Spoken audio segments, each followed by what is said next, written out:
दोस्तों, जिस काम को ऑस्ट्रेलिया, यूके, फ्रांस और अमेरिका अपने आप में सक्षम देश हैं, जिस काम को ये चारों देश मिलकर कर रहे हो और उसी काम को भारत ने अकेले ही कर दिखाया हो, तो ये न्यूज जो है दुनिया के लिए एक शॉकिंग न्यूज है। दोस्तों, ऐसा भारत ने क्या कर दिखाया है और क्या बना लिया है डीआरडीओ ने, लगातार तेजी से आगे बढ़ रहे हैं। आत्मनिर्भर भारत अभियान जो है वो बहुत तेजी से चल रहा है। दोस्तों, आप देख पा रहे होंगे पीछे जो मैंने यहाँ पर तस्वीरें लगाई हैं, तो यहाँ पर आप एक न्यूक्लियर सबमरीन देख पा रहे हैं और इस सबमरीन से जो निकलती हुई एक मिसाइल को देख पा रहे हैं। सबमरीन जो होती है वो पानी के भीतर चलने वाला वो जहाज है जो एक साइलेंट किलर के नाम से जाना जाता है। यानी कि सबमरीन पानी के अंदर लगभग 400-500 मीटर की गहराई में चलती है और इसको पता भी नहीं होता है कि ये चल रही है नहीं चल रही है। एक साइलेंट किलर इसको इसलिए कहा जाता है क्योंकि दुश्मन इसकी पड़ताल नहीं कर सकता, दुश्मन जो है सबमरीन को ट्रैक नहीं कर सकता है। सबमरीन का क्या होता है दोस्तों कि सबमरीन जो पानी के भीतर चल करके और दुश्मन के ठिकानों के आसपास पहुंच जाती है और दुश्मन को उसकी भनक भी नहीं पड़ती है।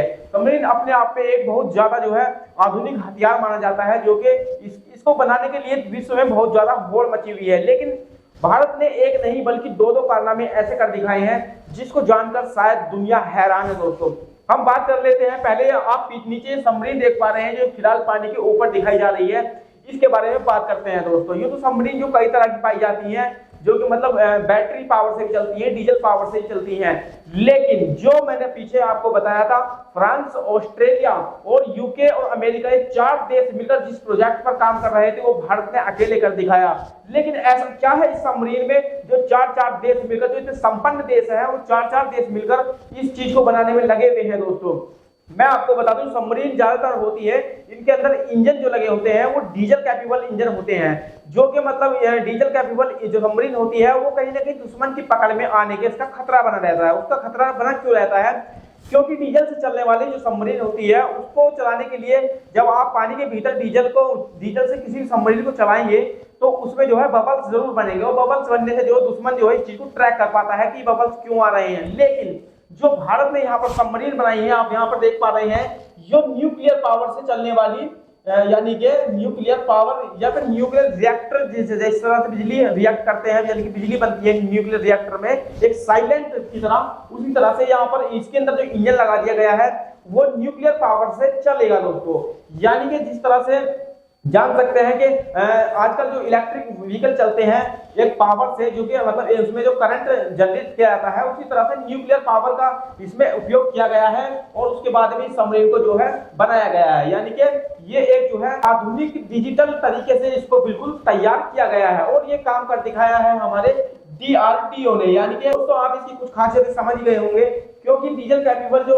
सबमरीन है वो आजकल कहीं ना कहीं अपनी जो है कुछ कमजोरियां जरूर दिखाती है। दोस्तों, लेकिन इसके साथ में यहाँ पर एक कारनामा भारत ने और कर दिखाया और ये कारनामा है, ये जो आप यहाँ पर मिसाइल देख पा रहे हैं, ये मिसाइल जो है हर पनडुब्बी से लॉन्च नहीं की जा सकती है। लेकिन भारत ने जो है इस पनडुब्बी में ऐसी 2 खासियतें बना दी है। एक तो इसमें न्यूक्लियर इंजन होना और दूसरी बात ये जो है अपनी पानी की गहराइयों में साइलेंट ही तरीके से जो है मिसाइल को ऊपर भेज देती है और मिसाइल जो है जाकर के दुश्मन के ठिकानों को तबाह कर देती है।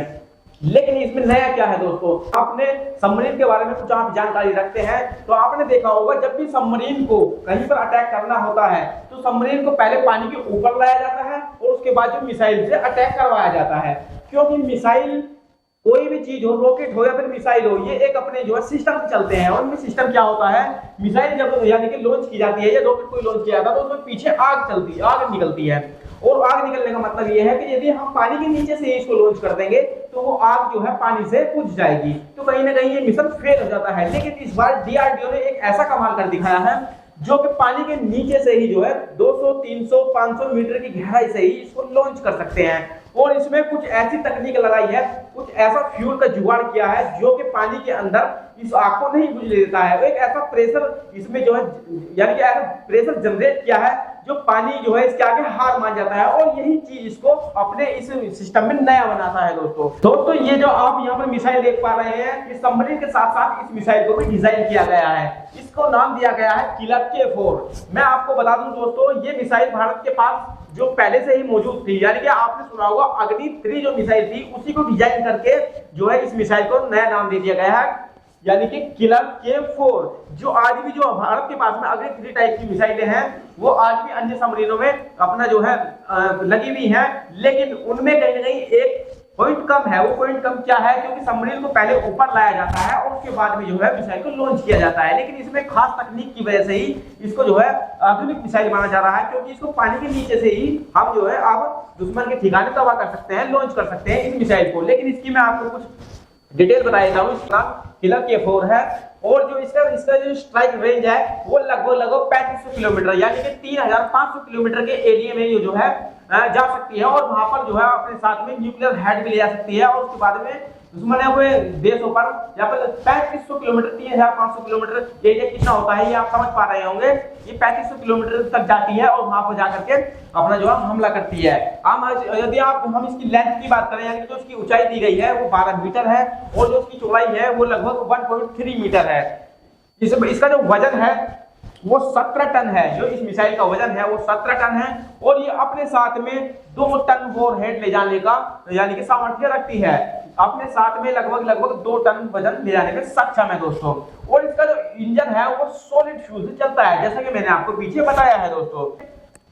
K4 मिसाइल क्या है? K4 एक मध्यम दूरी की पनडुब्बी से दागी जाने वाली बैलिस्टिक मिसाइल है जिसकी मारक क्षमता 3500 किलोमीटर तक है, जिसे भारत अंतरराष्ट्रीय जल क्षेत्र में सुरक्षित रूप से डूबे रहते हुए भी शत्रुतापूर्ण क्षेत्र के अंदर तक दुश्मनों को निशाना बना सकता है। अग्नि 3 भूमि आधारित बैलिस्टिक मिसाइल से विकसित K4 को जलमग्न प्रशिक्षण के लिए व्यापक रूप से संशोधित किया गया है। मैंने आपको बताया था कि अग्नि 3 का ये एक वेरिएंट है। ये जो है 2.5 टन के परमाणु हथियार ले जाने में सक्षम है। ये इसकी जो है इसको खास बना देती है कि परमाणु हथियार ले जाने में सक्षम होना ही इस मिसाइल की अपनी एक नई पहचान बन गई है। यानी कि K4 वर्तमान में भारत के शस्त्रागार में समुद्र से दागा जाने वाला सबसे लंबा दूरी का रणनीतिक हथियार बन गया है दोस्तों। और इसका जो नाम दिया गया है वो APJ अब्दुल कलाम को समर्पित किया गया है, जो इसका नाम K4 मिसाइल रखा गया है दोस्तों। भारत की K4 मध्यम दूरी की सबमरीन लॉन्च बैलिस्टिक मिसाइल की परिचालक क्षमता लगभग 3500 किलोमीटर है। ये मैंने आपको पीछे बता ही दिया था। हाल ही में दिसंबर 2025 में भारत ने बंगाल की खाड़ी में पनडुब्बी INS आदिघात से इस मिसाइल का सफल परीक्षण किया है। यह मिसाइल भारत की परमाणु प्रतिरोधक क्षमता का एक महत्वपूर्ण हिस्सा बन गया है और सटीकता यानी कि जो इसमें टारगेट जो अपने लक्ष्य को भेदने की जो सटीकता है वो बहुत एक्यूरेसी है, बहुत एक्यूरेट है।